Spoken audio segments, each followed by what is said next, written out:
Also was mir immer auffällt in den Kursen ist, dass sehr oft die Frage kommt, wie erzeuge ich Plastizität? Wie kann ich einen Gegenstand plastisch darstellen? Mein Name ist Nora Prügel, ich bin Dozentin bei Artist Travel. Ich will jetzt einfach mal so verschiedene Möglichkeiten zeigen, wie ich jetzt Plastizität erzeuge. Und natürlich bietet sich da immer ein Ball ganz gut an. Jetzt geht es aber erstmal um so ein paar ganz generelle Sachen. Also es gibt so ein paar Dinge, die man sich einfach merken muss, wenn man mit Hell und Dunkel arbeitet. Das erste ist, also wir zeichnen nicht die Helligkeitswerte der Farbe und wir sehen auch den Schatten als Fläche. Das heißt also nicht irgendwie als Punkt oder sonst was, sondern wir versuchen wirklich erstmal wirklich die große Fläche zu sehen, weil was wir brauchen, um Plastizität herzustellen, ist einfach Kontrast. In dem Fall, ich mache jetzt eine relativ einfache Sache, also hier kommt das Licht und geht dann hier vorbei. Der Schatten auf dem Gegenstand wird Eigenschatten übrigens genannt und das ist der Schlagschatten.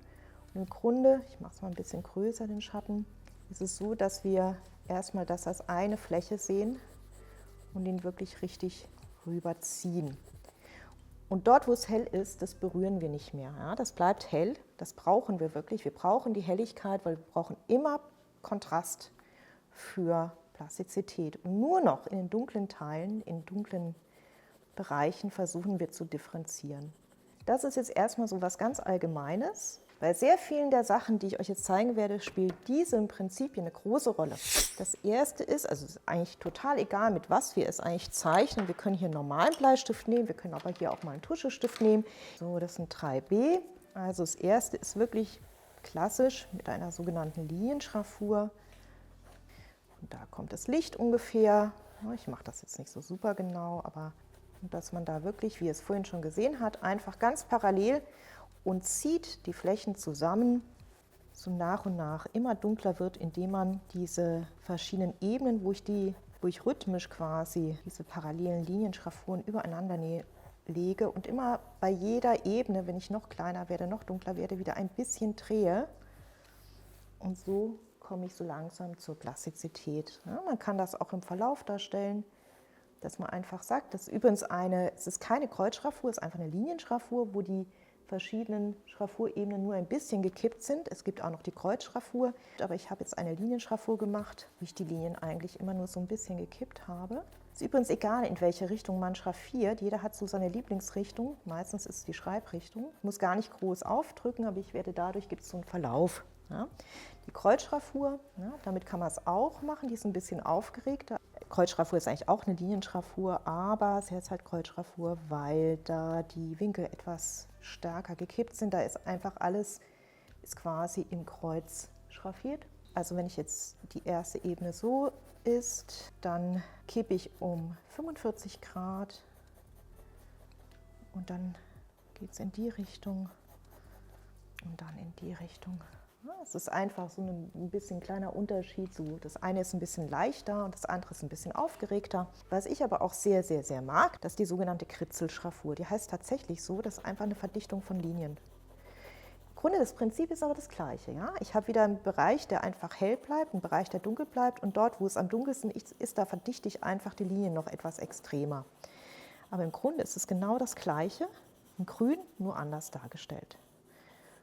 Kann man auch mal ein bisschen stärker aufdrücken zum Beispiel. Ja, und ihr merkt, also so langsam wird es auch plastisch. Ja, das ist eher ein bisschen intuitivere Form, aber Kritzelschraffur, sehr schön. Was ich auch sehr, sehr mag, das ist, dass man auch einfach mal mit dem Graphitstift auch eher sehr intuitiv daran geht. Einfach sagt so. Aber das Prinzip bleibt, denkt in Flächen. Denkt daran, ihr braucht Kontrast, ansonsten wird es nicht plastisch. Es gibt natürlich auch noch die sogenannte Lavur.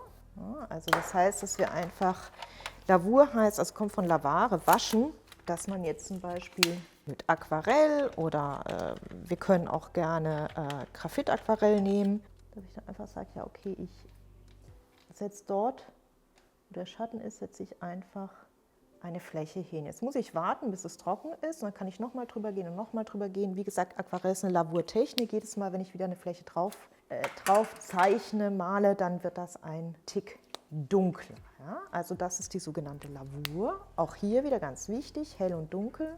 Dann, das hat jetzt mit hell und dunkel gar nichts zu tun, aber dass man auch Plastizität durch eine Struktur darstellen kann. Jetzt habe ich mal verschiedene Möglichkeiten. Also es gibt dann zum Beispiel, sagen wir mal, dieser Ball, ja, der ist aus Fell. Und jetzt könnte ich einfach sagen, ja, okay, also dort, wo es ein bisschen dunkler ist, verdichte ich einfach die Struktur. Struktur ist ja generell so eine Sache, das hat jetzt mit Schatten nichts zu tun. Struktur ist einfach Oberflächenbeschaffenheit oder auch Textur genannt. Zum Beispiel, also dass ich einfach sage, ja okay, der Ball ist aus Fell und deswegen wird er an der einen oder anderen Stelle ein bisschen verdichtet und dann löse ich das so ein bisschen auf. Ja?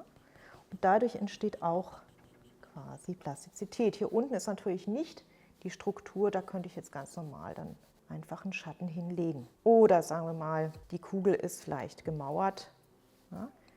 Und in dem Fall sieht man jetzt nochmal eine andere Sache. Ich gehe jetzt ein bisschen mit der Form mit. So könnte ich zum Beispiel auch wieder Plastizität erzeugen. Das führt nochmal zu einer anderen Form von Schraffur. Und zwar, die meisten denken immer, das sei die übliche Art, wie man Dinge schraffiert. Ich muss aber ganz ehrlich sagen, die ist nicht so einfach. Und zwar ist es die sogenannte Formschraffur.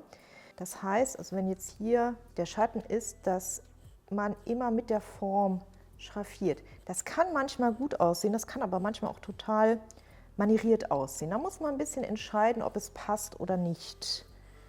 Ja, also das ist quasi, man geht mit der Form mit.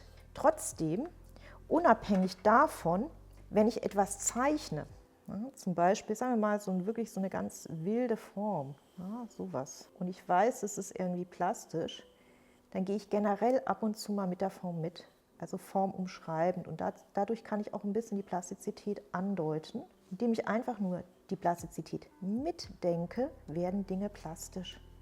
Das ist sehr einfach eigentlich und da reicht es auch, es ab und zu mal zu machen oder hier so vielleicht nur an der Seite anzudeuten. Und ihr merkt, schon sieht es nicht mehr wie eine Fläche aus, sondern wie eine plastische Geschichte. Wenn man die dann sogar noch mal mit einer Schraffur unterstützt, dann hat man eine richtig schöne Plastizität. Ansonsten, jetzt ist das wahrscheinlich so langsam trocken, jetzt kann ich noch mal mit der gleichen Farbe drüber gehen. Jetzt merkt ihr, also ich habe jetzt gar nicht mehr groß irgendwie das noch mal verdickt, sondern ich gehe jetzt einfach nochmal damit rüber und gehe dann so peu à peu, werde ich hier dunkler, also eine sogenannte Lavur. Was wir noch haben, ist natürlich, das gibt es auch noch, das machen sehr viele, um Plastizität zu erzeugen. Ich mag es nicht besonders, muss ich gleich schon mal von vornherein sagen. Ich kenne auch viele, die einfach ihren Zeichenschülern das ein bisschen verbieten, aber ich will es einfach der Vollständigkeit halber mal anskizzieren, weil wenn man Farbstifte benutzt, das gar nicht so schlecht ist. Aber bei Bleistift sieht das immer sehr, sehr schnell speckig aus. Das ist so sogenannte Schummern. Ja, das ist dann irgendwie so Stift quergelegt, also jetzt nicht mit so Graphitstäbchen, sondern halt wirklich mit einem normalen Bleistift. Und dann wird geschummert. Ja. Das Problem bei dieser Sache ist, es ist schwer zu kontrollieren. Und wenn man drüber geht, wird es sehr schnell speckig. Wenn man das aber mit Farbstiften macht, dann sieht es wiederum ganz gut aus, also wenn man verschiedene Ebenen hat. Aber mit Bleistift ist das Schummern finde ich ein bisschen schwierig, sehr oft. Oder man setzt das nur ganz gezielt ein. Und was ich aber auch sehr, sehr mag, ist auch mal so ein bisschen eher so etwas experimentellere Form von Plastizitäterzeugung und auch ruhig mal arbeiten mit Pigmenten. Ich habe hier mal so ein Beispiel, Schablone, also erst Bleistift und dann zeige ich euch mal mit Farbe, wie man das machen kann. Ich finde es generell auch manchmal sehr schön, einfach mit Pigmenten zu arbeiten, wenn man zeichnet, indem man auch hier wieder, ihr müsst auf Kontrast achten, das ist ganz wichtig. Jetzt gehe ich mal zur Farbe über. Was nehme ich da? Blau und vielleicht man kann da auch zweifarbig sein. Könnt natürlich auch gerne ein Tuch benutzen. Ich mache immer alles mit den Pfoten. Dann vielleicht irgendwie an der Seite ein bisschen stärker eintreiben. Und dadurch hat man jetzt auch wieder schöne kleine Bälle. Oder auch Seifenblasen, je nachdem, was man will. Ich zeige euch einfach jetzt mal ein Bild, wo ich mal so verschiedene Möglichkeiten einfach aufgezeichnet habe. Hier auch mal mit verschiedenen Formen und so. Einfach mal so als Erklärung, was hier so zu sehen ist. Da seht ihr, da habe ich quasi die Struktur angewandt. Jetzt einfach auch mal mit Tuschestiften und Aquarell auch. Hier auch einfach mal genau das, aber auch mit Tuschestiften. Hier mal die Plastizität auch mal mit Struktur dargestellt. Hier ein bisschen ein bisschen geschummert, aber mit verschiedenen Stiften, gekritzelt. Auch gerne mit Markern mache ich auch manchmal einfach ganze Flächen. Also es gibt wirklich da verschiedene Möglichkeiten, wie man Plastizität darstellen kann. Also ich rate immer allen, dass man da ein bisschen was ausprobieren soll. Jeder hat so eine ganz eigene Art zu schraffieren oder auch Plastizität zu erzeugen. Dem einen liegt eher das Formumschreibende, dem nächsten liegt dann halt eher die Linienschraffur, dem nächsten die Kritzelschraffur. Also das ist wirklich sehr individuell und am besten man versucht einfach so verschiedene Dinge aus. Und wie gesagt, man kann auch verschiedene Dinge miteinander kombinieren. Das geht ohne weiteres. Ich glaube, das war's. Mein Motto ist immer, und ich hoffe, es wird auch euer Motto werden: Zeichnen macht glücklich.